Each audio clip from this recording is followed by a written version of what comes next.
prescribed burn is tall fescue, the villain. And so this little green stuff you see sprouting up here, we want to let it get about 6 inches tall.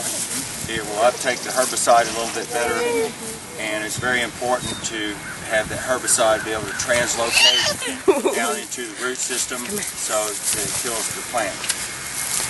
We've knocked it back a lot here, but basically this right here is more representative of what the pre-restoration fescue looked like. And it's more of a sod grass than a bunch grass. And what that does is the native plants, being bunch grass, you'll see it looks like everything is just all this one great big carpet and big vegetation. But when you burn it back, you see its individual stalks, and they're well spaced apart. And so things like birds that nest and feed on the ground and eat some of the seeds from these wild plants, they can't get through the fescue because it grows up and it's like one big jungle, and there's no place for them to crawl through there. And not to mention that the fescue doesn't provide a good food source. So it not only nutritionally limits them, it physically inhibits them. And especially with bobwhite quail, this is one of the major causes. When I was a kid, in the summertime, all the time you'd hear that familiar bobwhite whistle. It's not a very common sound anymore. And so the baby quail, the older quail are primarily granivorous birds, but the baby quail are insectivorous. They need insects. The fescue does not provide a good food base for them. The adults do eat some of the fescue seeds, but it can actually be toxic to them.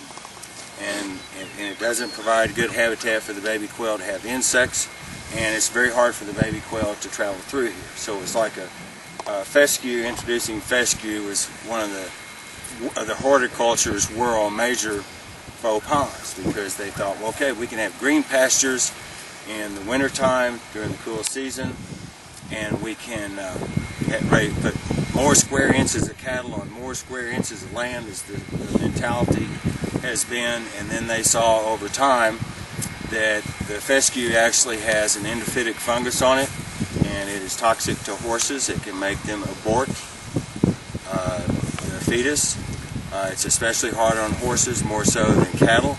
Cattle will not gain weight at the rate eating fescue as they will eating native grasses. So it's kind of been a bust, and it's also inhibited many of the native plants that you see in the grasslands.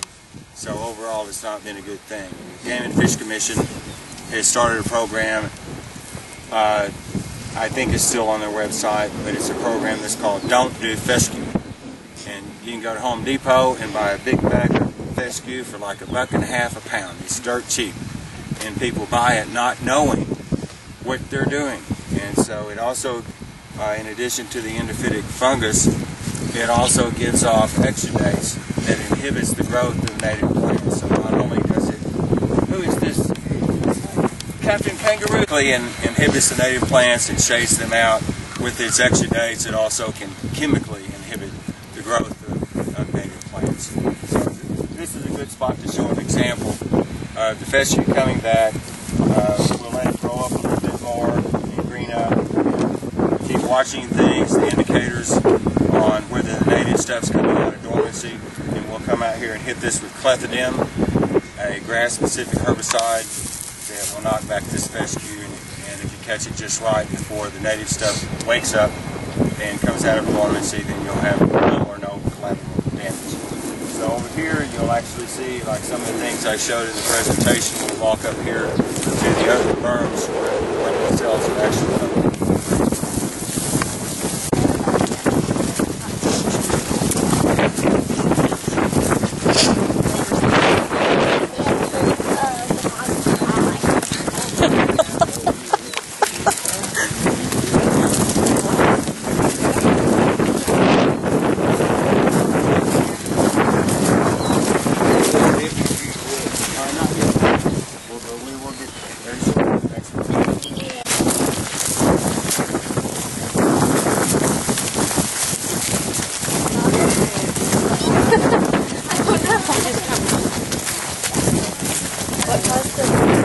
So early in the design strategy, we looked at this. I I talked with the engineers,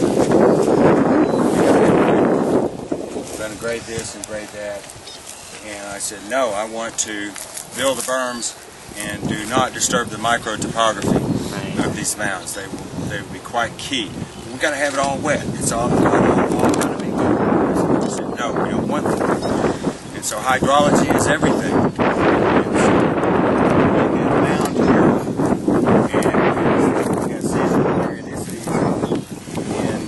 Water levels. Sometimes they're higher than this, sometimes they're almost up to the berm, sometimes they're almost rock.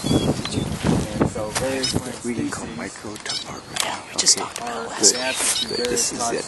You need it. And for instance, some of them like to have standing water for a period of time during the growing season.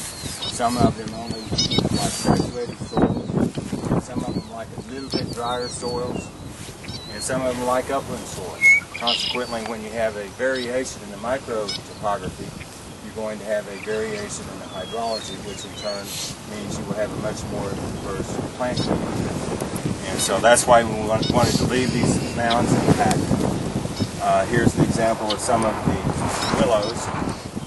And prairies need pretty much constant attention or they're going to be taken over by woody vegetation. One thing I walked by I wanted to point out the structure on the hill there between us and that structure, that group of trees. And that group of trees are green ash. And when I first came to this property in Y2K, they were about the size of a broomstick. And now there's very little plant diversity on the ground cover underneath them. And so nothing has been done to them. And that right there I always point out is an example. If we did not come out here, you'll see places where willows have been cut and sprayed with a herbicide. If we didn't do the burning and the control of the woody vegetation in a matter of years, pretty much all of Woolsey wet prairie would look like that right there. It's going to be wetland type tree species, primarily the green ash. There's another place down the Royals Road here, go past the intersection. And on your left is the Pop Williams Elementary School in that field that's just on the right. My mouth has been watering for years to get that to restore it because I know who owns it. And it was in better condition than Woolsey Wet Prairie was when we started. It already had a lot of native plants on it. And they stopped haying it and stopped mowing it. And that's and in a matter of years, that's another prime example. It's got green ash trees coming up everywhere, and it's to the point that they're too big to get with a bush hog. So it would be very, very expensive and laborious to go in there and clean that out now. And so that's another lost prairie by negligence. So Native Americans burned for diversity. They burned because they knew it was like basically making a food plot, and the bison and the elk that migrated through, so we had both here, they would be attracted to it and they could hunt them. And then Western Europeans came and they burned for uniformity. That's what they did, is they would have areas that they would burn. Clear forest, they had crop prairie first, and they grow the trees, they would die, and then they would burn them, and then they wanted corn, beans, cotton, whatever their crop was. At one time in the late 1800s, some of the first agriculture activities in this area were a lot of wheat. And so here burning was done routinely by Native Americans for a little while by the white man, and then finally burning became a bad thing. That was another detriment to the prairies, because there was a big focus on fire suppression. They did not have the equipment in those days to fight fires, and so you get very dry conditions, and something catches on fire, it's going to burn across this field, somebody's not paying attention, he sets the field on fire, it burns across the field, it burns his neighbor's house down. And so there was a big emphasis on fire suppression. Prairies can't survive without fires. And so there's a multitude of different things, invasive plants, fire suppression, introduction of invasive species, and crops, plowing, those are the things that cause 1% nationwide. We only have about 1% of the original prairie state. Birds, and you think, man, we just ruined it for the birds. That's not true. You'll see some robins out here. We've seen lots of waterfowl in the last day or so out here, Canada geese, and the other morning about 40 mallards got up over there in the pond. And Joe Neal, I seen a couple of them yesterday. Joe, the local birder expert, Joe Neal, was really coming through here now, are American pippins. And what an American pippin is, it's a little bird. It's kind of brown colored. It looks like a sparrow, but its head and its beak shape kind of looks like a robin. They walk around and they wag their tail. And so they're a ground feeding bird, and if you sit here long enough, there will be certain times of the day that flocks up when you come in. That's what Joe Neal did. He got a great picture of one because it came in and landed in front of him. And so think about this. This is a little bird, and that little bird winters down in the coastal marsh regions. This is just a stopover point. It nests in the alpine and tundra areas. It flies all the way north, and that's what it's doing now. And it usually builds its nest underneath some kind of little rock ledge. And so that's the important, not only of providing bird habitat for those who are year-round residents, or at least those that nest here and rear their young here during the nesting season. There may be some that just use this as a stopover point, and it's a very, very important issue in their life cycle when they're going back to raise their young. And as places like this start disappearing, it's like getting on an airplane and not having an airport to get your connecting flight and refuel the plane. You're going to crash somewhere. And that basically, in an ecological sense, is what happens to a lot of the migratory birds. Sometime at the end of next month, in the first couple of weeks of May, is usually when there's a lot of migratory birds come through. That's another reason we wanted to keep some of these willows opened up, because we like these mud flats. They provide excellent habitat for the shorebirds. I think there's been like 20 shorebirds seen at various times at Woolsey Wet Prairie. Some really odd ones that you've probably only seen in a book, like American golden plover, or greater yellow legs, or red phalarope. If you've ever looked at a bird book and you go, wow, that's a really cool bird, and they need to see one of those, they come here, they stop here. But they will migrate on through, but then all the nesting birds, you'll see it really, really green here, and a lot of songbirds, a lot of warblers and various species of grassland type sparrows will be here, and some of them will be nesting and rearing their young. A lot of the nests you may see, and some keep an eye at some of these older trees, you might see a little nest or something. That's typically where red-winged blackbirds like to nest. So even though it's pretty bare now, there's going to be a lot happening in the near future. So we get more insects. Absolutely. Absolutely. That speeds up their phenotype. And also speeds up the bacterial activity. A lot of that is The bird gets rid of a lot of that heavy thatch. It also exposes seeds that drop down from this.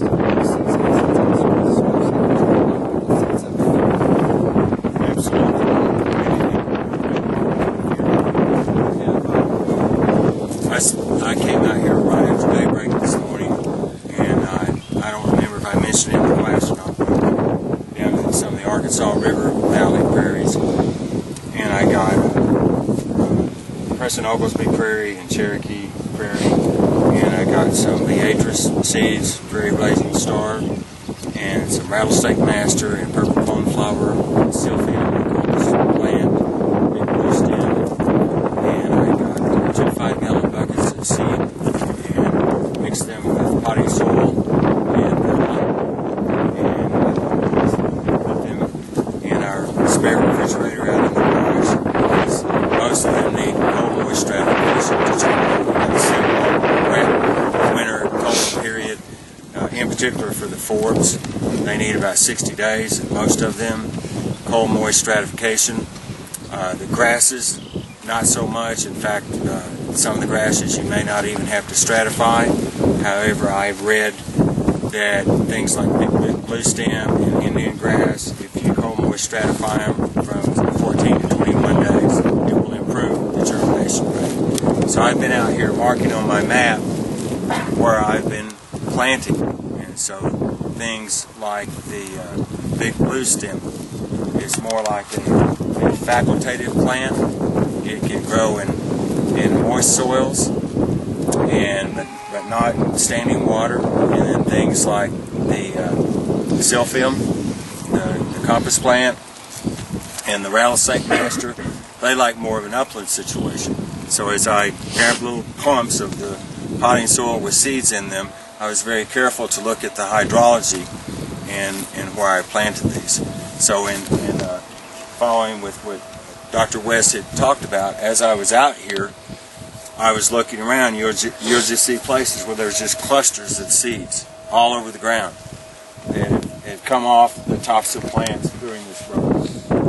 So it looks pretty barren there, but there are some birds that will disagree with you. There's a lot to eat out.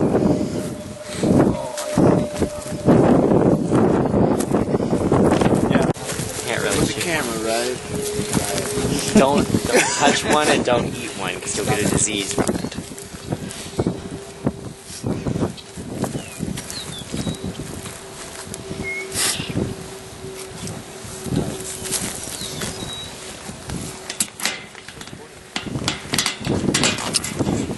This is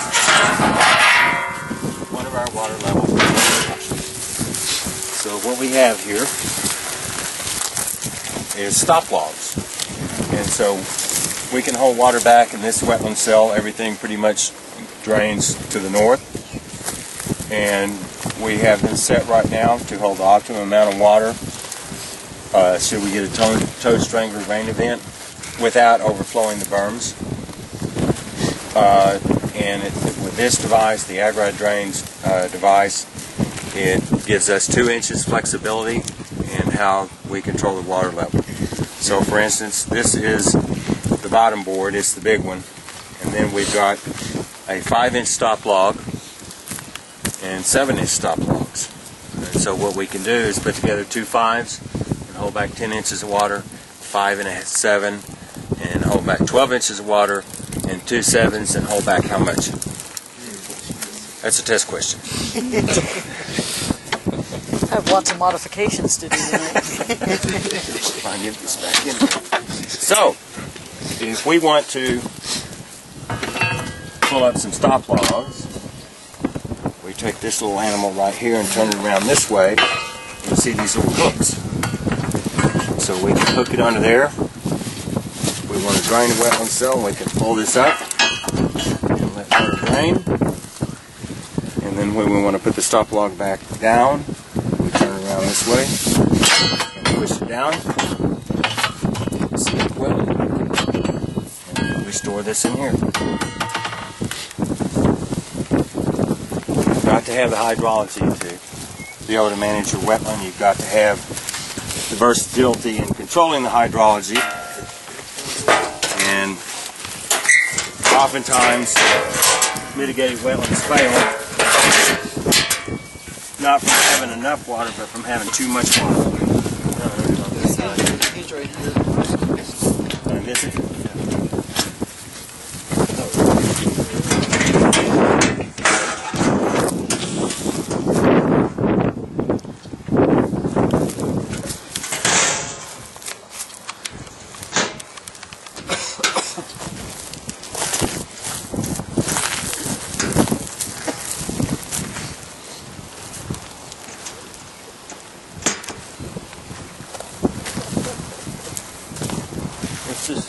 let's just go right through here. This morning was basically under the theme of Woolsey Wet Prairie, what happens after the burn. And again, among the things that you can see those who have lived and died at Woolsey Wet Prairie. When it's all grown up, you wouldn't see things like this. And so back over here, there's a skeleton from a white-tailed deer, doe. And she was a 3.5-year-old deer. And this is a mandible from a 6-month-old white-tailed deer. So it has its It's baby teeth, it's premolars, and an indicator of a young deer. These are its milk teeth. It's just coming out of nursing, and its milk teeth have 3 cusps on them. And it started to grow a molar. And so this will soon be the oldest tooth in that animal's head, because like we lose our baby teeth, that white-tailed deer is going to lose its baby teeth. And this third premolar will have 2 cusps on the permanent tooth. And again, that will be the oldest tooth. And then we'll get 2 more molars back here. And then from that point, you can age the deer by looking at the rear wear on the map. We've seen everything out here, various types of animals, rodents we've seen. Of course, the deer remains, the deer poop, rabbit poop, various types of skeletons, something that I saw bits and pieces that might have been a coyote. I know there have been a lot of coyotes out here. I've seen turtle shells out here. Zombies? No. And a funny thing happened a few years ago. We had, when they first built these berms, and they got, had the soil over here, built these berms, we were wondering, well, how long is it going to take before we really start seeing the hydrology change and water standing in here and the things that are going to happen. And they got back really busy building the wastewater plant, and they had kind of delayed on ordering the water level control structures. And so the water level control structures finally came in, and we started getting these rains, and there was a lot of standing water around here. And they finally came back and install the water level control structures. And to do so, they had to come out here with a backhoe and cut a trench through every one of these berms. And so, I'm talking about 6 to 8 months prior, all of this had been bone dry. So then we lost all our water when they cut open to put in those water level control structures.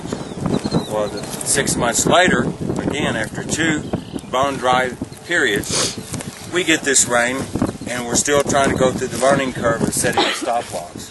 And water is pouring over the berms and the wetland cells, and we're starting to get some erosion. And so everything goes down there, and I opened that far water level control structure, pulled every stop log out one afternoon, and opened these up and kept moving water down there, get the water levels down, and left it running all night. Came back the next morning and looked, and most of the water had subsided. And in this little water level control structure, I see fish. And I'm talking about green sunfish that are about this long, and then some little log perch. And so you must ask, well, how, with 2 dry periods in the last 1.5 to 2 years, how did those fish get there? Well, some people say they're wading birds, they'll catch a fish, a green heron or a great blue heron, and it flies, and maybe it drops its fish somewhere. And then another theory is that eggs get on the bird's leg, fish eggs, and it flies and lands somewhere and produces those eggs. Neither one of those seem like viable theories to me.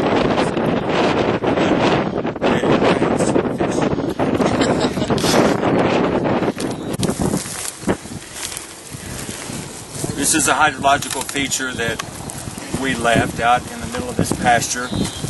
Was an old farm pond that the farmer used to water his cattle.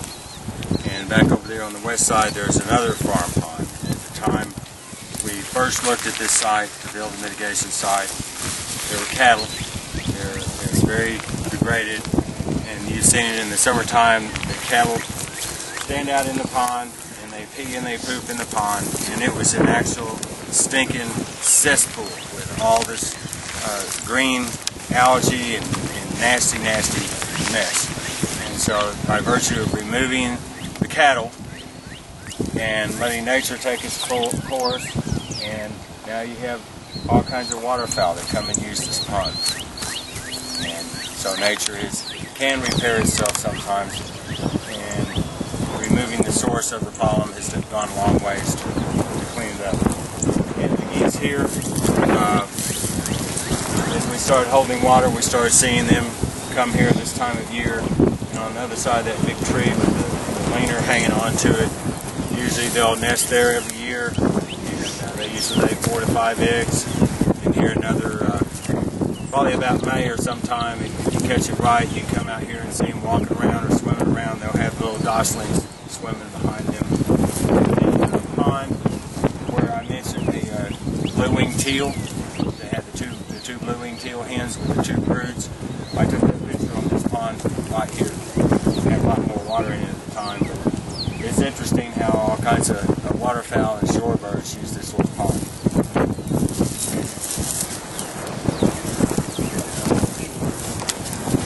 Significance of this.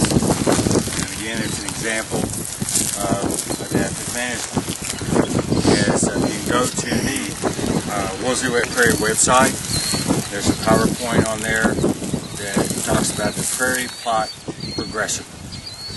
And so what we've done since 2006,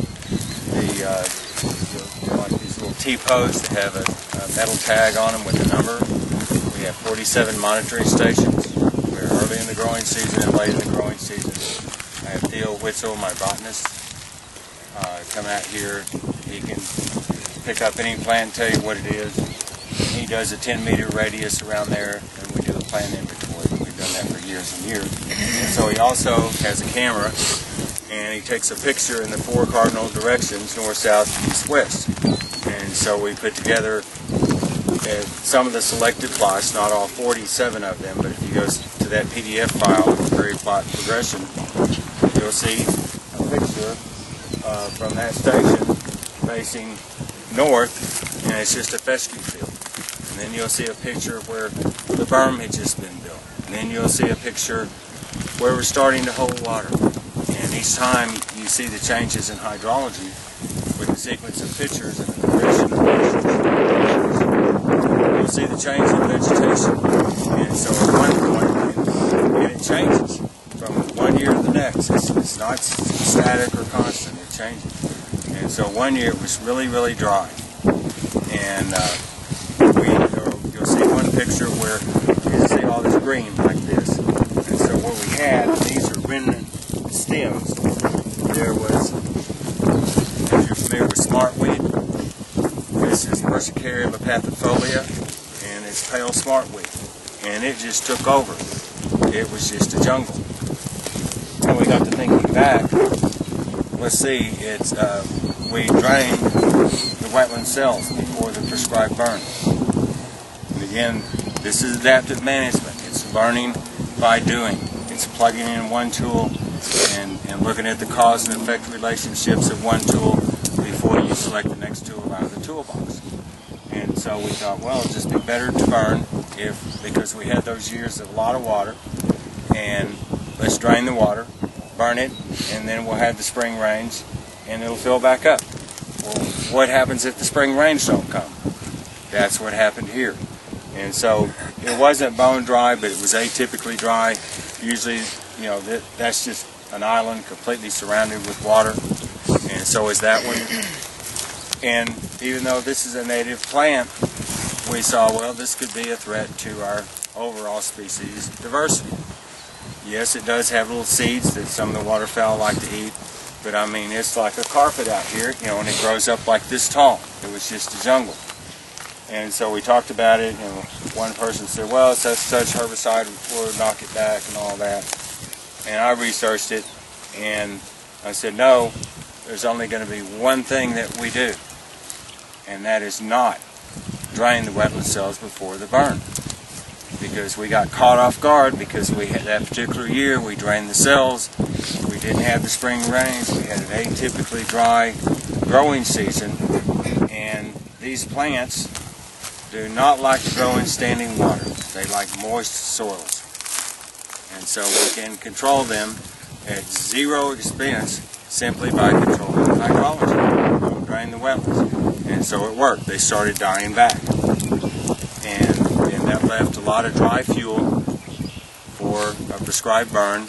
And then when we set it on fire last year, you know, some of this may be left over from last year. And when we set the fire last year, it burned most of this pale smartweed. Some of it was obviously burned this year because we're holding less water than during our burn the previous year. so that's just a prime example of adaptive management. Look at what's going on, and there might be a very, very simple solution by doing one real easy thing. Don't drain the wetlands. So from now on, we're not going to drain the wetlands before burn. If it's wet and we can't burn the whole thing, fine. If it's low and we can burn a whole lot, then fine too. It's what it is. Lots of species of smartweed, and it's one of those indicator plants of a wetland status. And even at this point, you could tell it's a smartweed, right? The swollen nodes. Yeah, the swollen nodes, right where the branch meets the main stem. And there's a sheath at the base of the leaf here. There's a sheath here that wraps around that node, and the sheath has very prominent parallel veins on it.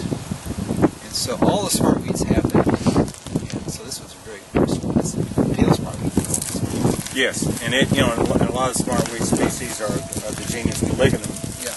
But this one is Persicurium. Okay. And so, There's little black seeds on this. Black seeds. waterfowl love. You see tons of seedlings coming up here now too, where it didn't get so hot prior. Probably even out here you see seedlings coming up. So they're germinating. And this is an annual. So there'll be another jungle here. And that's actually, I don't think that is. Oh yes, it is. I think it is. Yeah, it's just shedding it seeds. is. Shed the seeds at all, shed it off.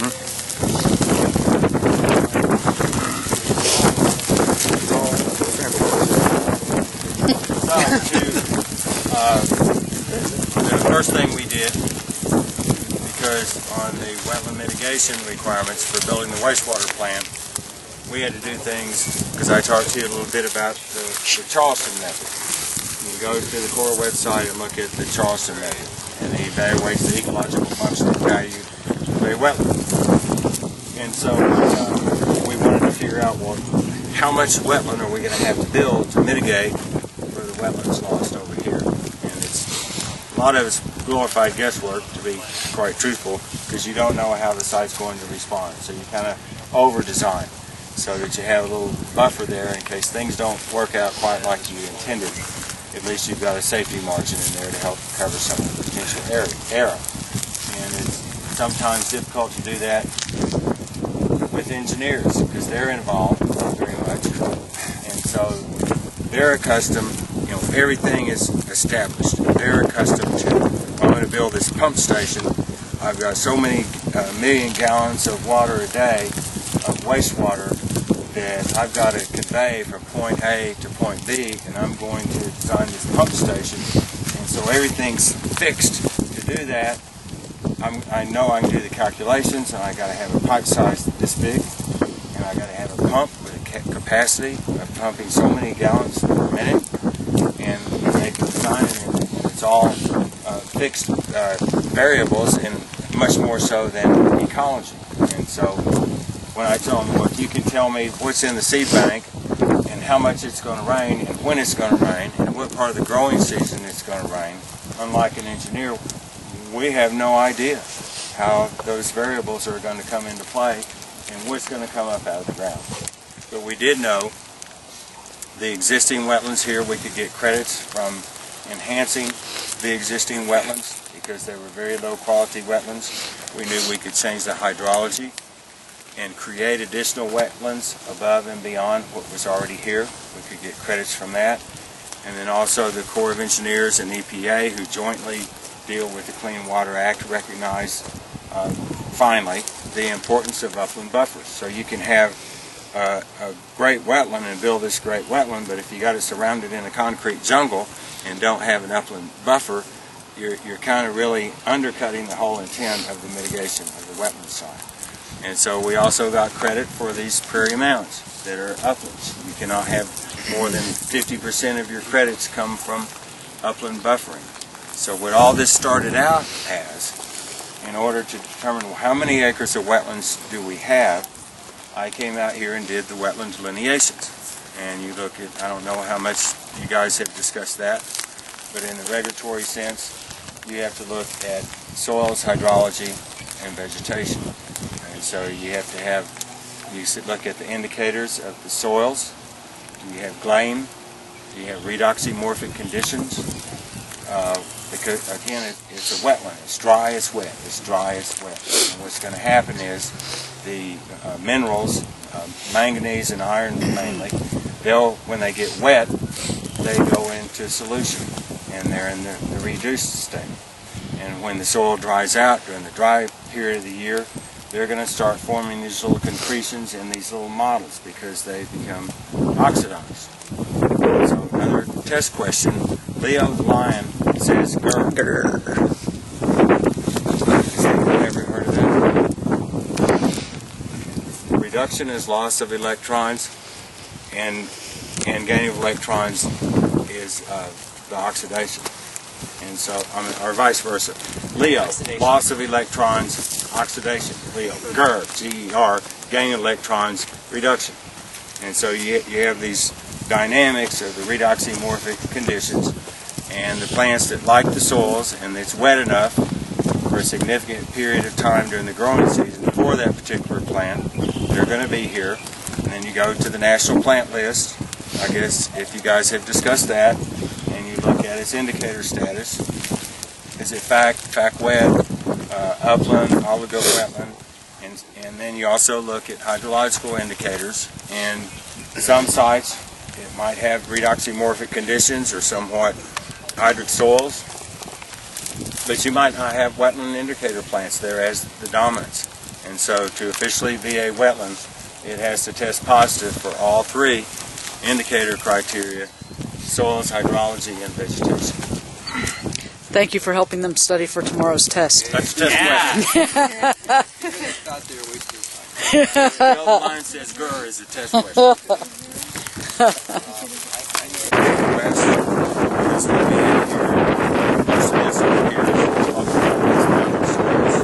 That's why you have other soils that are in prairies that are mounded. There's a Cherokee mounded silk loam, and this is Toloka mounded complex. And then as we move over this way, it's a Toloka silk loam, and it's still a prairie type soil historically.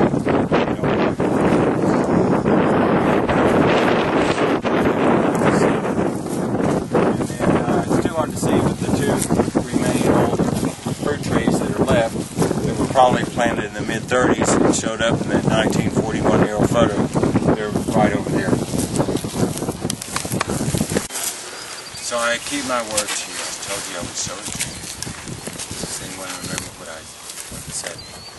Remember the funny little plant I grew in the kiddie pool? Yeah. Patio. And I said, well, I'll show you where it is. This is the gas line right away. And these little T-posts that are out here, we had quite a large stand growing right there in the middle of that little depressional area, and that's where I got the seeds and propagated them and grew them up to adult size, mature size. Does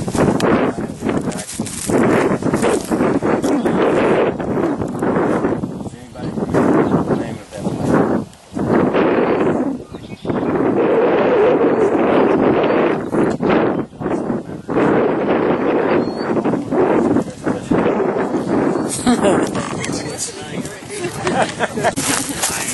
You were so good. Did you have fun? He's talking to you. Did you have fun? Yeah. Did you understand half of what I was talking about? Say, tell him you understood it all. She found a crayfish too. Remember it on the test question. Come take your mom's test tomorrow. I'll give her my ID. Okay, anybody have any questions?